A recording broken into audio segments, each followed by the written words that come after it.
آئین کے مطابق ہندوستان کے اندر جو مسلمانوں کو اور جو دلتوں کو، جو سکھوں کو، دوسری قوموں کو جو حقوق ملے ہوئے ہیں وہ حقوق جو ہیں سارے چھین لیے جائیں۔ اصل میں جو ہے سب سے بڑی جو پلاننگ ہے وہ اسرائیلی پلاننگ ہے۔ وہ ان کو بتاتے ہیں کہ بھی کس طریقے سے کام کرنا ہے۔ اب ان کا مقصد یہ ہے کہ بھی اس ملک کے اندر جب وہ گنتی کے لیے گھروں گھروں میں آئیں گے، آپ کے ہاں ہر ایک افسر آئے گا پوچھنے کے لیے کہ بھی آپ کا نام کیا ہے، آپ کے باپ کا نام کیا ہے، آپ کے بچے کتنے ہیں، اور آپ کا آدھار کارڈ کیا ہے، تو آپ کی آدھار کارڈ کی فوٹو اسٹیٹ وہ لے جائیں گے اور آپ کا نام لکھ کے لے جائیں گے۔ وہاں آپ کو کچھ نہیں کہیں گے، یہ ان کا پلان ہے۔ وہ جب اپنے آفس میں جائیں گے تو آفس میں وہ آپ کے آدھار کارڈ کے اوپر لکھ دیں گے کہ یہ بندہ مشکوک ہے، ڈاؤٹ فل ہے یہ بندہ۔ آپ بات کو سمجھو، جو لوگ گھروں میں بیٹھے ہوئے ہیں جو یہ سمجھ رہے ہیں کچھ نہیں ہوگا، وہ آپ کے آدھار کارڈ پہ آدھار کارڈ کی فوٹو اسٹیٹ لے کے یا آپ کا نام لے کے وہ آپ کے کمپیوٹر میں ڈال کر آپ کے نام کے آگے لکھ دیں گے ڈاؤٹ فل ہے۔ اور جب تم بینک میں اکاؤنٹ کھولنے کے لیے جاؤ گے تو وہاں پتہ لگے گا کہ تم ڈاؤٹ فل ہو، اور جب تم جاؤ گے ریلوے میں ٹکٹ بک کرانے کے لیے پتہ لگے گا ڈاؤٹ فل ہو، اگر تم پاسپورٹ بنانے کے لیے جاؤ گے تو پتہ لگے گا تم ڈاؤٹ فل ہو، تم مشکوک آدمی ہو، تمہارے پاس اس ملک کے اندر رہنے کی شہریت کا وجود نہیں ہے تمہارے پاس۔ تو مسلمانوں کے لیے تو انہوں نے اچھا انتظام کر رکھا ہے کہ وہ شہر کے باہر ایک باقاعدہ بہت بڑی علاقہ لے کے تار لگا دیں گے چاروں طرف، جیسے برما میں لگائی ہوئی ہے، اور وہاں ان کو رکھیں گے، صبح جاؤ اپنے کام کو، شام کو آ جاؤ اپنے رہو وہاں۔ اور جو دلت سماج ہے اور سکھ سماج ہے اور بہوجن سماج والے لوگ ہیں، ان کے اوپر وہ اتنی مہربانی ہوگی کہ تم بھی ہندوستان میں رہ سکتے ہو لیکن تمہیں ووٹ ڈالنے کا حق نہیں ہے۔ اصل ساری کہانی یہ ہے کہ وہ آپ سے ووٹ کا حق چھیننا چاہتے ہیں پورے ملک میں، کہ 80% جو ملک کے لوگ ہیں جو مسلمان ہیں، ہندو، وہ لوگ جو اچ جاتی کے نہیں ہیں، سمجھے، ان کے نزدیک جو اچ جاتی کے نہیں ہیں، دلت سماج سے ہیں، دوسرے سماج سے ہیں، عیسائی لوگ ہیں، سکھ لوگ ہیں، تو ان کو 2 نمبر کھانے میں ڈال کر تاکہ ان کو بھی ووٹ ڈالنے کا حق نہیں ہے، تو یہ اور مسلمانوں کو تو پہلے ہی وہ غلام بنا دیں گے جیسے برما کے اندر بنایا۔ کشمیر کا تو پہلے سے برا حال ہے۔ کشمیر کی آپ یہ چھوڑیے کہ کشمیر میں کبھی الیکشن ہوا ہی نہیں، اور جب بھی الیکشن ہوا وہاں فوج نے ووٹ ڈالی ہے، وہاں کسی نے نہیں ڈالی۔ جس چیف منسٹر نے یعنی کہ سینٹر کے ساتھ اپنا سمجھوتا کر لیا اور ان کے پیر پکڑ لیے کہ ہم تمہارے ساتھ رہیں گے، جو کہیں گے یس سر کہیں گے، تو وہ مقصد یہ ہے کہ وہ وہاں کی حکومت کے اندر آ سکتا ہے، کیونکہ ووٹ جو ہے وہ کشمیریوں نے نہیں ڈالنی، ووٹ ڈالنی ہے فوج کے سپاہیوں نے، بیلٹ پیپروں پہ، مشینوں میں، جس طرح دوسرے ملکوں کے اندر جہاں امریکن قبضہ ہے، جہاں افغانستان ہے وہاں بھی ایسا ہی ہے، اور دوسرے ملکوں میں چھوٹے چھوٹے ملک ہیں، الجزائر ہے وہاں بھی ایسا ہی ہے۔ مقصد ہے کہ ووٹ جو ہے فوج ڈالتی ہے، وہاں کی عوام نہیں ڈالتی۔ اسی طرح وہ آپ کے ساتھ ہندوستان میں یہ کرنا چاہتے ہیں کہ بھی آپ کا ووٹ کا حق چھیننا چاہتے ہیں، اور جو دوسرے ان کے لوگ ہیں ان کا ووٹ کا جو ان کی ووٹ کا جو حصہ ہے وہ وہاں یہاں کی جو ہے پولیس، یہاں کی فوج ڈالے گی۔ آپ کو اختیار نہیں ہوگا، جس کی مرضی وہ حکومت بنا لے، سمجھے نہیں؟ تو یہ جو ہماری لڑائی لڑ رہی ہے، میں کل دیکھ رہا تھا کہ وہ 2 لڑکیاں جن کو سپریم کورٹ کے 2 وکیل ملنے کے لیے شاہین باغ یعنی کہ دہلی میں گئے، وہ انکوائری کرنے کے لیے، بات کرنے کے لیے بھی آپ کیا چاہتے ہیں، تو اس میں ایک لڑکی کا نام فاطمہ تھا اور ایک کا نام کیا نام تھا جی؟ زینب۔ تو وہ 2 لڑکیوں نے 2 گھنٹے کے اندر جس طریقے سے کیس پیش کیا، یعنی کہ یہ اس کا کہ جو آپ قانون کالا لے کر آئے ہو، یہ کس سے کیا نقصان ہوگا، تو وہ اس 2 گھنٹے کی تقریر سننے کے بعد وہ جو وکیل تھے دونوں اس بات سے ایگری کیا انہوں نے کہ بھی آپ بالکل صحیح کہہ رہی ہیں۔ تو ان بچیوں کو پوچھا کہ تم کون ہو، بتایا کہ ایک اسکالر ہے، دوسری بھی بہت پڑھی لکھی لڑکی تھی، اور وہ لڑکیوں کی آنکھوں سے آنسو بھی جاری تھے، رو رہی تھیں، اور انہوں نے ایک بات کہا کہ ہم اتنے یعنی کہ 60 دن سے یہاں باہر سڑک کے اوپر بیٹھے ہیں، لیکن انہوں نے کوئی بھی کسی نے نہیں پوچھا۔ اگر انا ہزارے وہاں چلا جائے اور وہ وہاں جا کے بیٹھ جائے تو پوری سرکار اس کے آگے پیچھے گھومتی ہے، سمجھے نہیں، کہ جی پتہ نہیں کیا ہو جائے گا، اگر انہوں نے روٹی نہیں کھائی، ان کو یہ سنجا نہیں آیا، یہ نہیں آیا، وہ نہیں آیا۔ اور ایک وہاں مقصد یہ ہے کہ 2 مہینے سے گزر گئے اور ایک بچی کا انتقال وہاں ہو گیا۔ اس ماں نے یہ بات کہی کہ ہم بکار کی اپنے ملک کو آئین کو بچانے کے لیے لڑ رہے ہیں. ہم پیچھے نہیں ہٹیں گے. دوسرے دن اس کی ماں پھر اس کو دفنانے کے بعد وہاں آ گئی. اسی طرح کلکتے کے اندر ایک بوڑھی عورت 65 سال کی جو وہاں شاہین باغ کلکتے کا تھا وہاں بیٹھی ہوئی تھی, وہ اس کا انتقال ہو گیا. اس طرح بہت سی ایسی چیزیں ہیں جو اس ہندوستان کے اندر میڈیا نے چھپا رکھی ہیں. مقصد ہے کہ مسلمانوں کی اور ان لوگوں کی جو دلت ہیں اور دوسری سماج کے لوگ ہیں ان کے ساتھ اگر کوئی زیادتی ہو رہی ہے, ان کے ساتھ کوئی ظلم و تشدد ہو رہا ہے تو اخبار نہیں چھاپنے کو تیار ہے, نہ میڈیا چھاپنے کو تیار ہے, کیونکہ سب میڈیا انہوں نے خریدا ہوا ہے, بکا ہوا ہے میڈیا. چند ہی لوگ ان میں بچے ہوئے ہیں جو صحیح بات کہتے ہیں, باقی کا بہت برا حال ہے. تو میں آپ کو یہ بار بار اس لیے میں بات کہہ رہا ہوں, میری بات کو سمجھے نہیں, میں تقریر اور بھی کوئی کر سکتا تھا, میں آپ کو صرف یہ بار بار اس لیے کہہ رہا ہوں کہ یہ ہم اپنے وجود کی, جو ہم وجود ہے ہمارا, ہم مسلمان ہیں, جو ہماری جو مسجدیں ہیں, ہمارے جو مدارس ہیں, ہم جو لوگ ہیں, یہ مسجدیں مدارس سب ویران کر دیں گے یہ لوگ اگر ہم نہیں لڑیں گے, ہم نہیں جائیں گے. ایک بات یاد رکھنا, پچھلے جمعے مولانا عثمان صاحب نے آپ سے کہا کہ وہاں شاہین باغ جو لدھیانے کا ہے, یہاں اپنا کیا نام ہے اس کا, دانا منڈی کے اندر بھی آپ لوگ وہاں پہنچے تو مشکل سے 10 آدمی یہاں سے گئے. بڑے افسوس کی بات ہے, سمجھے نہیں. اور یہ سوچ رہا کہ میرا کاروبار, میری بات کو سمجھے نہیں. میں نے وہ بریلوی دیوبندی کی ایک لڑائی ہو رہی تھی ایک جگہ, بحث کر رہے دیوبندی بریلوی کی. میں نے کہا اللہ کے بندو, یہ بریلوی دیوبندی سب چھوڑ دو, یہاں تمہارا وجود باقی رہے گا تبھی بریلوی دیوبندی ہوگے. تمہاری مسجد باقی رہے گی, تمہارا مدرسہ باقی رہے گا, تم رہو گے تو یہ بریلوی دیوبندی ہے, اہل حدیث ہے. اگر تم ہی باقی نہیں رہے تو نہ یہ مسجدیں رہیں گی نہ یہ مدرسے رہیں گے. تم آپس میں دستے گریبان کرتے جا رہے ہو. جب ہلاکو خان نے بغداد پہ حملہ کیا تو وہاں ایک مجاہد آیا بھاگ کر, پہلے ابھی وہ کافی دور تھا, دیکھا کہ بغداد کی گلیوں میں اور سڑکوں پہ بحث ہو رہی ہے کس بات کی بھی, رفع دین کرنا چاہیے کہ نہیں کرنا چاہیے. اس نے کہا اللہ کے بندو, یہ بحث بعد میں ہو جائے گی, پہلے تم لڑنے کے لیے باہر تو آؤ. یہ دشمن جو ہے آپ کو ختم کر دے گا, لیکن مانے نہیں, آپس میں لڑنا شروع کر دیا. ہلاکوں کا آیا, ایک دن میں 20 لاکھ آدمی قتل کر دیے. 20 لاکھ. بغداد کی سڑکیں جو تھی خون سے بھری ہوئی تھی, اس کے گھوڑے جو تھے وہ خون سے لٹ پٹ تھے. مسلمانوں کی لاشیں پھینک دی کاٹ کے, مسلمانوں کی گردنیں اتار کر نیزوں پہ لگا کے آسمان کی بلندیوں کے انہوں نے مینار بنا دیا, اور وہاں کے استقبال جامع مسجد کو استقبال بنا دیا, اور وہاں کا جو سب سے بڑا کتب خانہ تھا اس کو آگ لگا دی.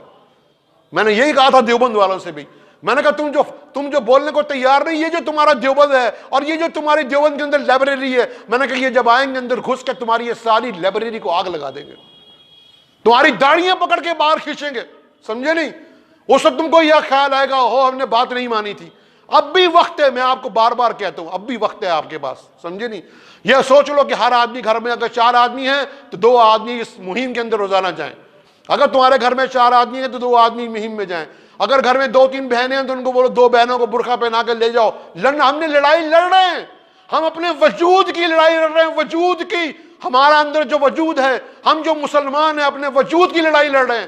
اگر ہم نہیں لڑیں گے تو پھر وہی ہمارا حال ہوگا جو فلسطین کے اندر آج 70 سال سے مسلمان دھکے کھا رہے ہیں, جو کشمیر کے اندر, افغانستان کے اندر مسلمان دھکے کھا رہے ہیں, الجزائر کے اندر مسلمان دھکے کھا رہے ہیں, مصر کے اندر دیکھیے جہاں پوری طاقت کے ساتھ, یعنی کہ جمہوری طریقے سے, یعنی کہ جیسے امریکہ کہتا ہے جمہوری طریقے سے, وہاں کے پوری اکثریت کے ساتھ وہاں ممبر پارلیمنٹ مسلمان جیت کر آئے, اور اس کے اندر 210 ممبر پارلیمنٹ ایسے تھے جو قرآن کے حافظ تھے, اور ان میں سے جو 200 ممبر پارلیمنٹ ایسے تھے جن کو حدیثیں منہ زبانی یاد تھی کئی ہزار, سمجھے نہیں. اور وہ جو وہاں کا صدر تھا وہ متقی اور پرہیزگار تھا, لیکن کیونکہ امریکہ کو پسند نہیں آیا کہ یہ رستے کھول دے گا آپس میں, مسلمانوں کے آپس میں کاروبار شروع ہو جائے. لیبیا اور فلسطین کی سب دروازے انہوں نے کھول دیے تھے کہ آؤ جو مرضی جاؤ کاروبار کر کے جاؤ, لیکن ان کو برداشت نہیں ہوا, آخر اس کو وہاں سے مروایا اور اس کو ختم کر دیا. مقصد کہنے کا یہ ہے کہ وہ مقصد یہ ہے کہ اپنی وجود کی لڑائی لڑ رہے ہیں, آج بھی لڑ رہے ہیں, وہ آج بھی لڑ رہے ہیں. اور ہمارے پاس یہاں کچھ بھی نہیں ہے, ہمارے پاس تو کچھ بھی نہیں ہے. ہم لوگ جو ہے کم سے کم اپنی زبان سے تو کچھ کر سکتے ہیں, ہم اپنے ہاتھ سے نہیں کچھ کر رہے تو زبان سے تو کچھ کر سکتے ہیں. ہم کہہ تو سکتے ہیں کہ تم یہ غلط کام کر رہے ہو, یہ ملک جو ہے تمہارے باپ کی جاگیر نہیں ہے. ہم نے اس ملک کو آزاد کرانے کے لیے بڑی قربانیاں دی. مجھے یاد ہے کہ میرے تایا کو پکڑ کے, میرے بڑے تایا تھے مولوی خلیل الرحمان, وہ اس لیے ان کو پکڑا کے کہ سبھاش چندر بوس جب یہاں آیا نا لدھیانہ میں, سبھاش چندر بوس, ہم نے اس کو اپنے گھر میں چھپایا. 3 دن تک وہ ہمارے گھر میں رہا. یہاں سے اس کو میرے تایا بڑے اس کو چھوڑ کے آیا افغانستان, وہاں سے وہ جاپان چلا گیا. حکومت کو پتہ لگ گیا کہ مولانا صاحب کے جو بیٹے ہیں مولانا خلیل الرحمان, میرے دادا ان کے رئیس الارار مولانا حبیب الرحمان لدھیانوی ان کا نام تھا, کہ یہ ان کے بیٹے ہیں, انہوں نے ایسا کر کے وہاں تک پہنچایا ان کو. تو شادی ہوئی تھی, شادی صرف صبح کو نکاح ہوا تھا, تھوڑی دیر کے بعد پولیس آ گئی, پکڑ کے لے گئی. میری جو تائی تھی, یعنی کہ میرے تایا کی جو بیوی بنی تھی, ابھی اس کو 2 گھنٹے ہی ہوئے تھے جب پولیس اندر آگے پکڑنے کے لیے. تو وہ پکڑ کے جب لے کے جانے لگے تو رونے لگی. تو میری دادی کو کہنے لگی کہ یہ کیا ہے؟ وہ کہنے لگی بیٹی تو آج نہیں آئی, یہاں تو روز کا کام ہے, یہاں تو روز کا کام ہے. ہمیں معلوم ہے ہمارے گھر میں کچھ نہیں تھا. 3 دفعہ ہمارے گھر کی کرکی کی انگریزوں نے. کوئی ایک سامان, کپڑے تک اتروا کے لے آتے تھے, کان کی بالیاں تک اٹھا کے لے آتے, روٹی کھانے کو نہیں تھے, جتنی زمینیں تھی سب پہ قبضہ کر لیا تھا. کہا تھا کاغذ پہ سامنے کاغذ پڑا ہوتا تھا ہمارے دادا کے کہ ہاں لکھو اس میں کہ میں انگریز سے معافی مانگتا ہوں. وہ کہیں گے میں موت آ جائے گی لیکن میں نہیں لکھوں گا انگریز سے معافی مانگتا ہوں. میرے دادا جب دوبارہ جیل سے چھوٹ کے آئے, پھر کیس پڑ گیا, پھر جانے لگے, تو میری دادی نے کہا کہ آپ جا رہے ہیں, گھر کا کیا ہوگا؟ کہا میرے مرنے کے بعد جو تم نے کرنا تھا وہ اب کر لینا. میرے مرنے کے بعد جو تم نے کرنا تھا. مجھے یاد ہے میرے والد صاحب بتایا کرتے تھے کہ ایک آدمی تھا, 1 پاؤ دودھ دیا کرتا تھا, 1 پاؤ دودھ. اس 1 پاؤ دودھ سے 13 آدمی گھر کے چائے پیا کرتے تھے. پہننے کو لیے چپلی نہیں تھی. اس مدرسے میں پڑھتے تھے, مدرسہ انوریہ. یہاں تھا اس کے اندر گھنٹہ گھر سے آگے جو آج کارپوریشن کا دفتر ہے, وہاں یہ مدرسہ انوریہ تھا. تو وہاں میرے والد پڑھنے جایا کرتے تھے. کیا پیسے نہیں تھے, اماں کہہ رہی تھی. تو کھڑاویں پہنتے تھے, لکڑی کی کھڑاویں. جب پہن کے جاتے تھے تو سارے پیر میں زخم ہو جاتے تھے, خون نکلنا شروع ہو جاتا تھا. پیسے نہیں تھے کہ جوتا پہن لے. تو ایک دن میری دادی ٹانگے پہ گئی اور کچھ پیسے زمین سے کہیں سے آئے, تو وہ آئی تو جا کے اپنے چھوٹے بیٹے کو جا کے کہا کہ یہ لے تیرے لیے جوتا لے کے آئی, تو جوتا پہن لے. ہمیں معلوم ہے ہمارے ساتھ کیا ہو سکا. پاکستان بنا, جب پاکستان بنا تو یہاں اس چوڑا بازار کے اندر غیر مسلموں نے قرآن حکیم کے ورق جو تھے سارے بازار میں پھاڑ کے لگا دیے, سارے بازار میں. تو یہاں ڈاکٹر ارشی صاحب تھے, مسلمان تھے, یہاں CMC ہاسپٹل میں تھے, وہ عیسائی ہو گئے تھے. جب پاکستان بنا نا تو اتنے بیمار ہو گئے, کوئی پوچھنے والا نہیں تھا. ان کو ایک عیسائی لڑکی اٹھا کے لے گئی ہاسپٹل کے اندر, ان کو عیسائی کر لیا. وہ میرے والد کے پاس آئے, وہ رونے لگے کہ مولانا صاحب جب میں چوڑے بازار میں گزرا تو دیکھا قرآن شریف کے ورق چاروں طرف بکھرے پڑے ہیں, اور وہ غیر مسلم مذاق اڑا رہے ہیں. کہنے لگا میں اور انہوں نے یہ پلان بنایا تھا کہ جو اس کے اوپر سے گزر کے جاؤ صاحب, جو بھی آئے گا ادھر سے, کہنے لگا اگر جو نہیں گزرے گا تو سمجھیں کہ یہ مسلمان ہے, اس کو قتل کر دو. کہنے لگا میں جب وہاں سے گزرا تو کہنے لگا مجھے معلوم ہے مولانا صاحب وہ 2 فرلانگ کا جو حصہ تھا میں نے کیسے پورا کیا قرآن ہے کہ ان کے اوپر پیر رکھ کر, مجھے معلوم. وہ رویا کرتے تھے آگے میرے والد کے پاس. یہاں سمجھے نہیں, بڑی قربانی ہے. مقصد یہ ہوئی ہے, بڑی قربانیاں دی ہیں. جموں کے اندر نومبر کے اندر 1947 میں 21 نومبر کو انہوں نے جھوٹا کہہ دیا آس پاس کی ساری بستیوں کو کہ بھی آؤ تم کو پاکستان بھیجتے ہیں. انہی شیطانوں نے, یہ جو آج بیٹھے ہوئے ہیں, ان کے جو باپ دادا تھے, انہوں نے کہا اعلان کر دیا کہ آ جاؤ. جب سارے لوگ 2.5 لاکھ لوگ آ گئے, ایک دن میں 2.5 لاکھ آدمی مار دیے, ایک دن کے اندر. بڑی قربانیاں دی ہیں. اس قربانی کے بغیر ملک آزاد نہیں ہوا. آج ہم جو لڑائی لڑ رہے ہیں اپنے وجود کی لڑ رہے ہیں. میری بات کو سان لو, کان کھول کے تم سارے کے سارے, تم سب لوگ یہاں اپنے بستروں کے اندر بیٹھے رہتے ہو, تم لوگ اپنی دکانوں کے اندر بیٹھے رہتے ہو. یہ دکانیں کام نہیں آئیں گی, نہ یہ بستر کام آئیں گے. تمہیں بتا دیا, خدا کی قسم تمہاری داڑیاں پکڑ کے یہ باہر کھینچیں گے تمہاری. اس سے تم کو یاد آئے گا کہ ہاں کوئی ایک آدمی تھا جو مسجد کے اندر کہتا تھا ہمیں, لیکن ہم نے اس کے اوپر عمل نہیں کیا. اب بھی وقت ہے کہ جاگ جاؤ. اب بھی وقت ہے. آج پورے ہمیں شرم آنی چاہیے. ہماری بیٹیاں, جامعہ ملیہ کی بیٹیاں, وہ آج وہاں سڑکوں کے اوپر بیٹھی 2 مہینے سے. ہماری مائیں 80 سال کی بوڑھی ہیں, 90 سال کی بوڑھی عورتیں وہاں بیٹھی ہوئی ہیں اور رو رہی ہیں, اللہ سے دعا مانگ رہی ہیں. لیکن ہمارے اندر وہ جذبہ جو ہونا چاہیے تھا, ابھی تک وہ جذبہ پیدا نہیں ہوا. ہم ابھی تک جو ہے بزدلوں کی طرح زندگی گزار رہے ہیں. اپنے اندر جب تک تبدیلی نہیں لاؤ گے, اپنی اس لڑائی کو لڑنے کے لیے جب تک کہ تیار نہیں ہوگے, کچھ نہیں ہوگا. یہ بتا دیا. کوئی محمد بن قاسم باہر سے نہیں آئے گا, کوئی طارق بن زیاد, کوئی موسیٰ بن نصیر باہر سے نہیں آئے گا. ہم کو خود اپنی لڑائی لڑنی ہے, خود اپنی لڑائی لڑنی ہے. وہ لڑائی تبھی لڑی جا سکتی ہے جب ہم پوری طرح پوری طاقت کے ساتھ پوری طاقت کے ساتھ اپنے بھائیوں کا ساتھ دیں جو پورے ملک میں مظاہرہ کر رہے ہیں ہر جگہ. ہم بہت شکر گزار ہیں کہ ہم شرمندہ بھی ہیں کہ وہ سکھ قوم نے ہمارا اتنا بڑا ساتھ دیا ہمارے ساتھ, اور باقی دلت سماج نے بھی, اور بہوجن سماج اپنے کیا نام بالمیک سماج نے بھی, اور وہ دوسری لوگوں نے بھی, جین سماج نے بھی, وہ ہمارے ساتھ کھڑے ہوئے ہیں. اور بڑے بڑے وکیل, سپریم کورٹ کے, ہائی کورٹ کے وکیل اور سابقہ جج بھی کھڑے ہوئے ہیں. یہ سب اللہ کی مدد ہے. اللہ کے بندو, اب بھی وقت ہے, اب بھی وقت ہے, جاگ جاؤ, جاگ جاؤ. اور انہیں ایک وقت آئے گا, اگر آپ کو پتہ لگے کہ سامنے کنواں ہے اس کے باوجود کسی کا چھلانگ مار رہے ہو تو تم قصوروار ہو. اب بھی وقت ہے, جاگو. نہیں جاگو گے تو تاریخ میں تمہارا نام مٹا کے رکھ دیں گے یہ لوگ.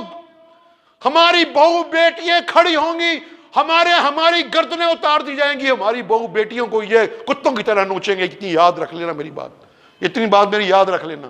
اب بھی وقت ہے, اب بھی وقت ہے. ابھی بھی بستروں کے اندر سوئے ہوئے ہو, ابھی بھی لحاظ سے سر اٹھانے کو تیار نہیں, ابھی بھی رات کو اٹھ کے 12 بجے اللہ سے دعا مانگنے, تہجد کی نماز پڑھنے کے لیے تیار نہیں آپ لوگ.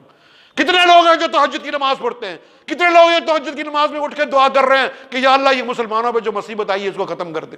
چند لوگ, چند آدمی. ہم اسی میں پھنسے ہوئے ہیں کہ ہم جناب بریلوی ہیں, دیوبندی, ہم اسی میں پھنسے ہوئے ہیں, ہم ڈار ہیں, میر ہیں, ہم قریشی ہیں, ہم پٹھان ہیں, ہم انصاری ہیں, سب کچھ اسی میں پھنسے ہوئے ہیں. سب کچھ یہاں رہ جائے گا, سب کچھ یہاں رہ جائے گا. اس لیے اپنے اندر تبدیلی لائیے. اور روزانہ شاہین باغ جو لدھیانے کا ہے بنایا ہوا ہے دانا منڈی میں, روزانہ اگر 5 آدمی ہو 2 آدمی روز جاؤ وہاں, روز جاؤ وہاں, روز جاؤ وہاں. اور بچوں کو بھی لے کے جاؤ. تحریک کے اندر کام کرو. جب تک تحریک میں کام نہیں کرو گے کامیابی نہیں ملے گی. دعا کیجیے. اور کل کو ایک مشاعرہ وہاں اسی کے اوپر جو قانون بنا ہے کالا قانون, اس پہ کوئی شاعر وہاں کل کو شام کو 8 بجے وہاں شاہین باغ میں رکھا گیا ہے دانا منڈی کے اندر. آپ بھی تشریف لائیے. اور آج شام کو وہاں کوئی بنگال کے کوئی مسلمان MP ہیں, ابھی جمعے کے بعد تقریباً 5 بجے قریب وہاں پہنچیں گے, وہ آپ سے خطاب کرنے کے لیے. تو جو آدمی ہیں وہ سب لوگ وہاں شاہین باغ لدھیانہ میں اندر پہنچے اور ان کا بیان سنیں. اور مجھے بڑی خوشی کی بات ہے کہ جن بچیوں نے یعنی کہ بڑے دلیر انداز کے ساتھ جو اپنا کیس پیش کیا, اللہ تعالیٰ ان بچیوں کی عمر دراز فرمائے.